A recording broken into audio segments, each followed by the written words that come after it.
Arrest అయ్యి jail జీవితాన్ని గడుపుతున్నటువంటి Nellore lady don అరుణని న్యాయాధికారి 3 రోజుల పాటు పోలీస్ కస్టడీకి ఇచ్చారు. పోలీస్ కస్టడీలో అరుణ నోరు తెరిస్తే ఎవరు ఇబ్బందుల్లో పడేటువంటి అవకాశం ఉంది అనే దాని మీద మనం పూర్తి స్థాయిలో విశ్లేషణ చేసుకున్నాం. దానికి కారణం ఏంటంటే, అరుణ అరెస్ట్ అవ్వడానికి ముందు ఆవిడ సోషల్ మీడియా వేదికగా ఒక పోస్ట్ పెట్టారు. మా ఇద్దరిని మీకు అవసరమైనప్పుడు వాడుకున్నారు, ఇప్పుడు మాకు అవసరమైతే మమ్మల్ని వదిలేస్తారా, నేను నోరు తెరిస్తే అంటూ అరుణ ఒక పోస్ట్ పెట్టినటువంటి నేపథ్యంలో ఇప్పుడు పోలీసుల కస్టడీలో అరుణ నోరు తెరిస్తే ఎవరు ఇబ్బందుల్లో పడేటువంటి అవకాశం ఉంది అనే దాని మీద మనం పూర్తి స్థాయిలో విశ్లేషణ చేసుకుందాం. ప్రస్తుతం మనతో పాటున్నారు ప్రముఖ రాజకీయ విశ్లేషకులు, ప్రముఖ సీనియర్ జర్నలిస్ట్ డివిఎస్ గారు. వారితో మాట్లాడదాం. సార్ నమస్తే. సార్ నమస్తే. అరెస్ట్ అయ్యి జైలు జీవితాన్ని గడుపుతున్నటువంటి లేడీ డాన్ అరుణ, ఆవిడని న్యాయాధికారి 3 రోజుల పాటు పోలీస్ కస్టడీకి ఇచ్చారు.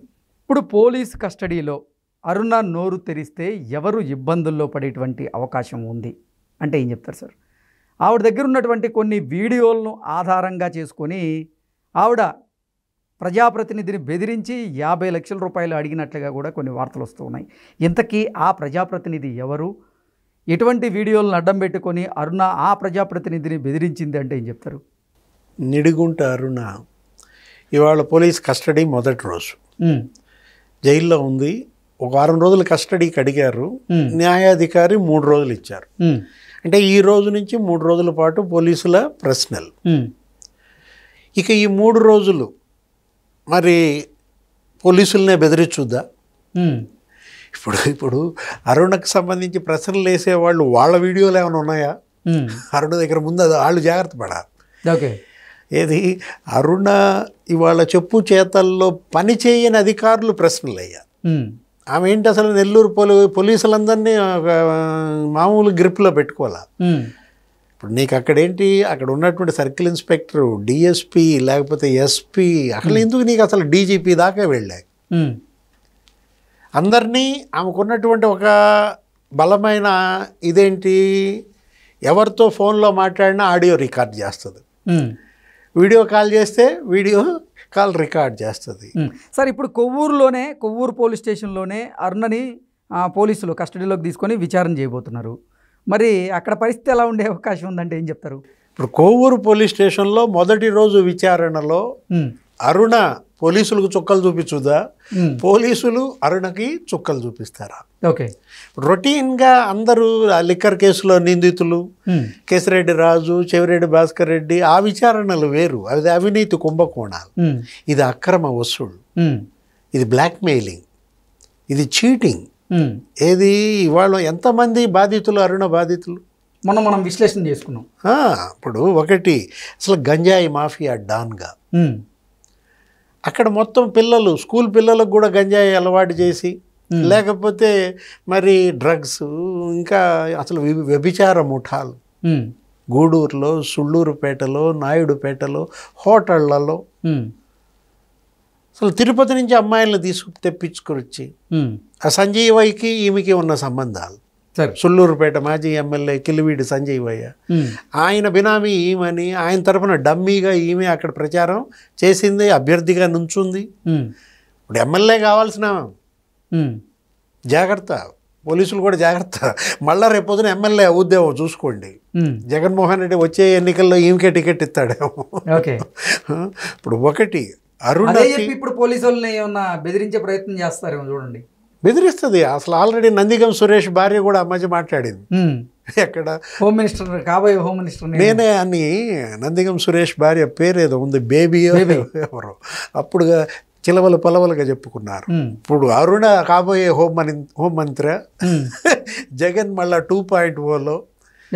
ఒకటి మాత్రం వాస్తవం, ఏది 50 లక్షలు ఇవ్వమని ఒకళ్ళని బ్లాక్మెయిల్ చేసింది. ఎవరా ప్రజాప్రతినిధి? ఓకే, అరుణ ఎవరి వీడియోలు తన దగ్గర పెట్టుకుని నాకు 50 లక్షలు ఇస్తావా లేదా అని బ్లాక్మెయిల్ చేసిందని ఈరోజు తాజా వార్త. ఆ ప్రజాప్రతినిధి ఇప్పుడు నిన్నటిదాకా సంజీవయ్యకి ఆమెకి మధ్య మరి అసలు ఏది, ఆయనకి టికెట్ రాకపోతే ఆమె అభ్యర్థి, 450-500 ఓట్లు వచ్చాయి ఆమెకు కూడా. ఇలాంటి పరిస్థితుల్లో మరి సంజీవయ్య ఆ 50 లక్షలు మరి డిమాండ్ చేసింది నల్లపురెడ్డి ప్రసన్న కుమార్ రెడ్డినా, ఓకే. కోవూరు ఎమ్మెల్యేగా మరి నల్లపురెడ్డి ప్రసన్న కుమార్ రెడ్డి మొన్న కూడా ఆయన తరఫున ఆమె ప్రచారం చేసింది. ప్రశాంతి మేడం మీద దుమ్మెత్తి పోసింది, ప్రెస్ మీట్లు పెట్టింది. ప్రభాకర్ రెడ్డి, వేమిరెడ్డి ప్రభాకర్ రెడ్డిని తిట్టి వదిలిపెట్టింది. విజయసాయి రెడ్డి తరఫున ప్రచారం చేసింది. అబ్బో అసలు మా విజయసాయి రెడ్డి ఇంద్రుడు చంద్రుడు, అసలు ఇవాళ బ్యాక్ బోన్ అంది వైసీపీకి. అలా లేకపోతే అసలు విజయసాయి రెడ్డిని బెదిరిస్తోందా? ఓకే. ఏది ఇప్పుడు ఈ 50 లక్షలకి అరుణ బ్లాక్మెయిల్ చేసింది ఎవరిని? సంజీవయ్యనా, నల్లపురెడ్డి ప్రసన్న కుమార్ రెడ్డినా, విజయసాయి రెడ్డినా?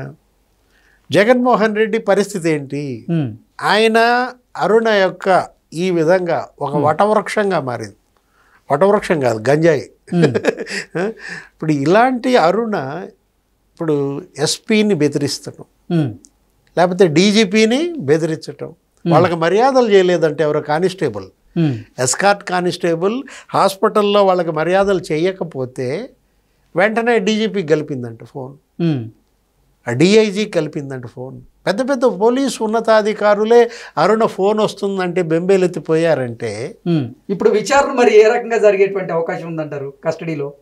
మొదటి రోజు విచారణలో అరుణ చెప్పేటటువంటి వాస్తవాలు మరి వైసీపీ నేతల వెన్నులో వణుకు పుట్టించబోతున్నాయా? ఓకే. కాకాని గోవర్ధన్ రెడ్డి పరిస్థితి ఏంటి? కాకాని గోవర్ధన్ రెడ్డికిను మరి అరుణకి ఏమన్నా ఉన్నాయా వ్యాపార లావాదేవీలు? ఎవరి అండ లేకుండా ఆమె ఎలా మరి ఇన్ని ప్రాంతాల్లో ఇలా పెట్టిరిగిపోయింది? అసలు ఎన్ని ముఠాలు నడిపింది? ఇప్పుడు శ్రీకాంత్ అక్కడ లేడు. ఏది శ్రీకాంత్ జైలు మార్చినట్టున్నారు. ఆయన నెల్లూరు జైలు నుంచి మరి విశాఖ జైలుకి తరలిచ్చారు. అసలు జైల్లో ఖైదీలందరూ శ్రీకాంత్కి మర్యాదలు చేయాలి. ఆ రౌడీ షీటర్లంతా కూడా ఏంటంటే వాళ్ళకి ఫోన్ కావాలన్నా, వాళ్ళకి సిగరెట్లు కావాలన్నా మరి శ్రీకాంత్ దగ్గరికి వెళ్ళి తెచ్చుకున్న పరిస్థితుల్లో ఆ రౌడీలంతా బయటికి వెళ్ళగానే కలవాల్సింది ఎవరిని? అరుణాన్ని. అంటే వాళ్ళంతా శ్రీకాంత్ మళ్ళీ ఒక గ్యాంగ్ తయారు చేయటం. జైలు జీవితం అనేది పరివర్తన కోసం, పశ్చాత్తాపం కోసం, నేరస్తులకు జైలు జీవితం అనేది. అట్లాంటిది జైలే ఒక డెన్గా మార్చాడు. ఓకే. ఎవరు? శ్రీకాంత్. నెల్లూరు జైలే అదనక ఒక డెన్గా, అక్కడే సెటిల్మెంట్లు, అక్కడే పంచాయతీలు, ములాఖాతులకు కూడా రౌడీ షీటర్లు రావడం, వ్యాపారస్తులు పిలిపించుకోవటం, ములాఖాతులోనే బెదిరింపులు చేయడం సాగిల పడింది. ఏది ఒక రకంగా చెప్పాలంటే దాసోహం చేసింది. జగన్మోహన్ రెడ్డి సీఎంగా ఆంధ్రప్రదేశ్ ప్రభుత్వం ఎవరికి సాగిలపడింది? అరుణకి సాగిలపడింది.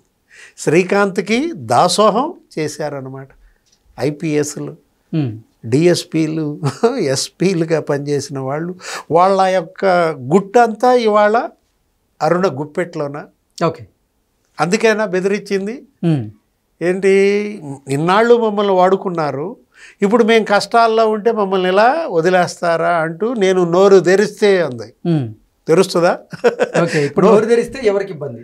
నోరు తెరిస్తే విజయసాయి రెడ్డి గురించి చెప్పుద్దా, లేకపోతే ప్రసన్న కుమార్ రెడ్డి గురించి చెప్పుద్దా, కాకాని గోవర్ధన్ రెడ్డి గురించి చెప్పుద్దా, అనిల్ కుమార్ యాదవ్ గురించి వస్తుందా, సంజీవయ్య? ఏదైనా వైఎస్ఆర్ కాంగ్రెస్ పార్టీ ఇవాళ నిప్పుతో చెలగాటం ఆడిందా? ఇప్పుడు నిప్పుతో తలగోక్కున్నట్టుగా ఉంది. ఓకే. నిప్పుతో అంటే నిప్పు కాదులే అరుణ, ఆ నిప్పు అంటే మళ్ళీ నువ్వు లేనిపోయింది ఇంకో రకంగా ఆలోచిస్తావు. ఇవాళ మరి ఆ నిప్పుతో తలగొక్కోవటం ఫలితమే ఇవాళ వైసీపీ అనుభవించే పరిస్థితి. Okay. Okay sir, thank you so much.